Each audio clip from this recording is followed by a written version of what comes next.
एक breaking news समोर येते। धनंजय मुंडे सध्या सह्याद्री अतिथीगृहावर उपस्थित झालेले आहेत। तर सह्याद्री अतिथीगृहावर मुख्यमंत्री देवेंद्र फडणवीस, उपमुख्यमंत्री अजित पवार आणि राष्ट्रवादी अजित पवार यांच्या पक्षाचे प्रदेशाध्यक्ष सुनील तटकरे यांची बैठक संपन्न झालेली आहे आणि आता धनंजय मुंडे इथून बाहेर निघालेले आहेत। दरम्यान गेल्या काही दिवसांपूर्वी त्यांना कृषी घोटाळा प्रकरणी क्लीन चिट मिळाली होती आणि त्याच पार्श्वभूमीवर त्यांना पुन्हा एकदा मंत्रिपद देण्याचे संकेत खरं तर अजित पवारांनी दिले होते आणि यामुळे चर्चा सुरू झाली होती। दरम्यान आता ही बैठक नेमकी कशा संदर्भातली आहे त्या संदर्भात अधिकची माहिती जाणून घेऊयात आमचे प्रतिनिधी विनायक डावरुंग यांच्याकडून।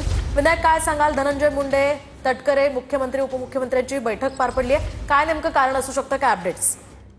बरोबर आहे। आपण जर पाहिलं तर सकाळी अजितदादा जे आहेत ते मुख्यमंत्री देवेंद्र फडणवीस यांची भेट घेण्यासाठी वर्षा निवासस्थानी आले होते आणि त्यानंतर जेव्हा मुख्यमंत्री सह्याद्रीवर आले तेव्हा पाठोपाठ आपण जर पाहिलं तर अजितदादा, सुनील तटकरे आणि धनंजय मुंडे हे तिघे जण सुद्धा आलेले होते। धनंजय मुंडे आता भेट घेऊन निघून गेले आहेत, त्यामुळे चर्चा सुरू झालेली आहे की पुन्हा एकदा धनंजय मुंडे यांना मंत्रिपदावरती वर्णी लागते का, कारण धनंजय मुंडे यांना पुन्हा एकदा मंत्रिपदावर घेतलं जाईल अशी चर्चा सुद्धा सुरू झाली होती। स्वतः अजितदादा म्हटले होते की त्यांच्यावरती जे आरोप झाले होते ते आरोप कोर्टाने कुठेतरी फेटाळले आहेत, त्यामुळे तेव्हा ही चर्चा जी आहे ती सुरू झाली होती।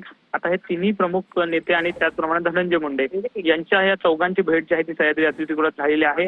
नेमकं यामध्ये काय या बैठकीत ठरलं हे थोड्या वेळात स्पष्टता येईल किंवा काय घडतं हे पुढील काळात कळेल, परंतु कुठेतरी माणिकराव कोकाटे यांच्या बाबत मुख्यमंत्र्यांनी सुद्धा आधीच म्हटलेलं आहे की ही शेवटची संधी होती, परंतु ज्यांच्यावरती कारवाई करायची आहे ती कारवाई केली जाईल अशी इशारा सुद्धा मुख्यमंत्र्यांनी दिलेला होता। त्यामुळे तोच कारवाईचा भाग काही सुरू आहे का हे बघावं लागेल। माणिकराव कोकाटे यांचं खातं बदललं जातंय की त्यांना राजीनामा द्यावा लागतोय हेही बघावं लागणार आहे। नक्कीच नक्कीच, धन्यवाद विनायक दिलेल्या या सविस्तर माहितीसाठी। एकूणच या प्रकरणी आता धनंजय मुंडे, सुनील तटकरे, अजित पवार आणि मुख्यमंत्र्यांची ही बैठक संपन्न झाली आहे।